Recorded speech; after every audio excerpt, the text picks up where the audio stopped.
Hello दोस्तों, आज हम एक ऐसे दिन के बारे में बात करेंगे जिसने अमेरिका जैसी सुपर पावर कंट्री को हिलाकर रख दिया था। एक ऐसा दिन जिसने हमेशा के लिए दुनिया का नक्शा बदल दिया। उस दिन का असर आज भी दुनिया में नजर आता है। जी दोस्तों, मैं बात कर रहा हूँ 9/11 के वाक़े की। आज हम इस वीडियो में देखेंगे उस दिन हुआ क्या था, इस अटैक ने दुनिया पर कैसा असर छोड़ा, ये अटैक किस वजह से हुआ था और किसने अटैक किया था। वीडियो में आगे बढ़ने से पहले आप हमारे चैनल को सब्सक्राइब कर लें ताकि आपको ऐसी ही इंफॉर्मेटिव वीडियोस मिलती रहें।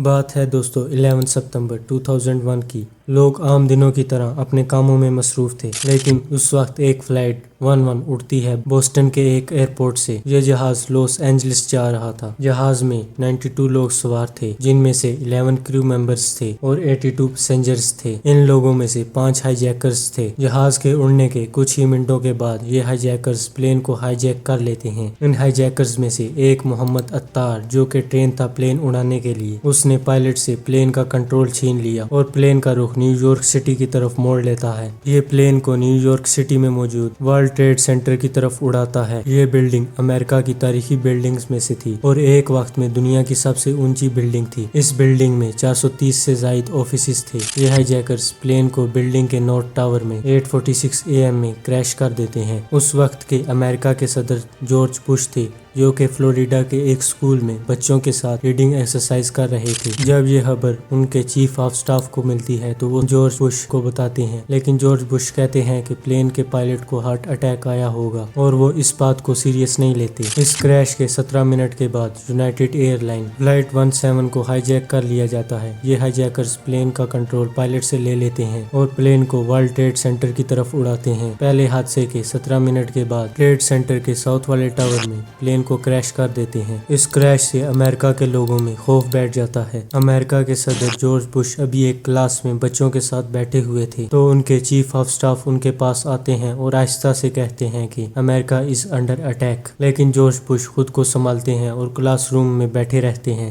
इसी दौरान 2 और प्लेन हाईजैक हो जाते हैं। एक अमेरिकन एयरलाइन फ्लाइट 77 जो वाशिंगटन DC से उड़ती है लॉस एंजलिस के लिए, इसे भी हाईजैकर कंट्रोल कर लेते हैं और वापस वाशिंगटन DC की तरफ ले जाते हैं। वाशिंगटन कैपिटल है अमेरिका का। यहाँ अमेरिका के डिफेंस का हेडक्वार्टर है, जिसे पेंटागन के नाम से जाना जाता है। फ्लाइट 77 को इस बिल्डिंग में क्रैश कर दिया जाता है। फिर अमेरिका के सारे एयरपोर्ट्स बंद कर दिए जाते हैं। जो प्लेन्स उड़ चुके थे उन्हें ऑर्डर दे दिया जाता है कि पास के एयरपोर्ट में लैंड कर दें। सारी अहम और सरकारी बिल्डिंग्स खाली कर दी जाती हैं।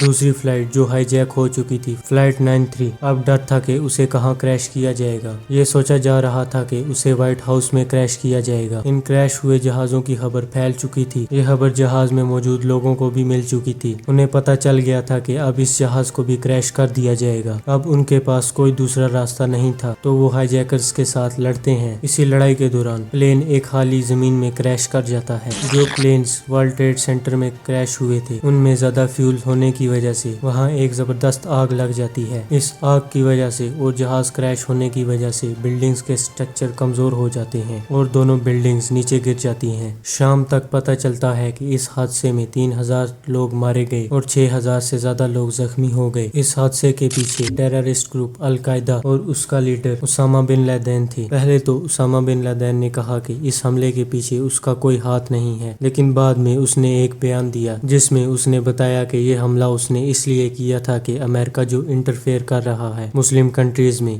जिसकी वजह से बहुत से मुसलमान मारे गए, उसने अमेरिका से बदला लेने के लिए ऐसा किया था और वो दुनिया को दिखाना चाहते थे कि अल-कायदा कितना ताकतवर हो चुका है। हालांकि बाद में अल-कायदा को ख़त्म कर दिया गया और उसामा बिन लादेन को मार दिया गया, लेकिन फिर भी इस हादसे का असर आज भी देखा जाता है।